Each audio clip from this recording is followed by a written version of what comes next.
ಗಣಲಿಂಗಾಯ ನಮಃ. ಶ್ರೀ ಗುರುಬಸವಲಿಂಗಾಯ ನಮಃ.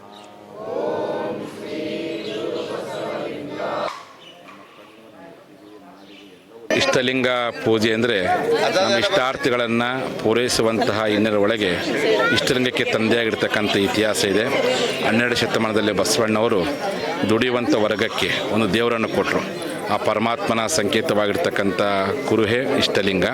ಹಾಗಾಗಿ ಎಲ್ಲ ಧರ್ಮಗಳಿಗೆ ತಮ್ಮದೇ ಆಗಿರ್ತಕ್ಕಂಥ ಧಾರ್ಮಿಕ ಲಾಂಛನ ಇದೆ.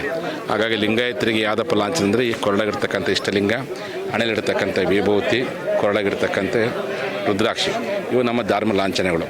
ಆಗ ಇಷ್ಟಲಿಂಗ ಪೂಜೆ ಮೂಲಕವಾಗಿ ಹೊರಗಿರ್ತಕ್ಕಂಥ ಪರಮಾತ್ಮನನ್ನು ನನ್ನೊಳಗೆ ಕಾಣಿಕೊಳ್ಳೋದ್ರ ಮೂಲಕವಾಗಿ ನಾವೇ ಲಿಂಗ ಸ್ವರೂಪಿಯಾಗುವಂಥ ಒಂದು ಅದ್ಭುತವಾದಂತಹ ಸರಳವಾಗಿ ಶಿವನನ್ನು ಕೂಡುವಂಥ ಸಿದ್ಧಾಂತವನ್ನು ಶರಣರು ಲಿಂಗದ ಮೂಲಕ ಕೊಟ್ಟಿದ್ದು. ಹಾಗಾಗಿ ಇಷ್ಟಲಿಂಗ ಮನಸ್ಸೊಳಗಿರ್ತ ದೇವರನ್ನು ಕಾಣಲಿಕ್ಕೆ ಸಾಧನ, ನಮಗೆ ಶಾಂತಿ ನೆಮ್ಮದಿಯನ್ನು ಪಡ್ಕೊಳ್ಳಿಕ್ಕೂ ಒಂದು ಯೋಗ, ಎಲ್ಲಕ್ಕಿಂತ ಮುಖ್ಯವಾಗಿ ನಮ್ಮ ಏಕಾಗ್ರತೆ ವೃದ್ಧಿ ಮಾಡಲಿಕ್ಕೂ ಸಹ ಅದ್ಭುತವಾಗಿರ್ತಕ್ಕಂಥ ಯೋಗ ಶಕ್ತಿ ಇಷ್ಟಲಿಂಗದಲ್ಲಿದೆ. ಹಾಗಾಗಿ ಪ್ರಥಮ ಬಾರಿಗೆ ನಮ್ಮ ಕೂಡಲ ಸಂಘದ ಪಂಚಮಸಾಲಿ ಪೀಠದಿಂದ ಮೀಸಲಾತಿಗಾಗಿ ಸಂಕಲ್ಪಿಸಿ ಉಳಿವಿ ಎನ್ನುವಂಥ ಕ್ಷೇತ್ರದಲ್ಲಿ ಪ್ರಥಮ ಬಾರಿಗೆ ಸಾಮೂಹಿಕವಾದ ಇಷ್ಟಲಿಂಗ ಪೂಜೆಯನ್ನು ಚನ್ನಬಸವಣ್ಣವರ ಪರಿಸರದಲ್ಲಿ ನಾವೆಲ್ಲರೂ ಮಾಡಿರ್ತಕ್ಕಂಥ ಸಂತೃಪ್ತಿ ನಮ್ಮದಾಗಿದೆ.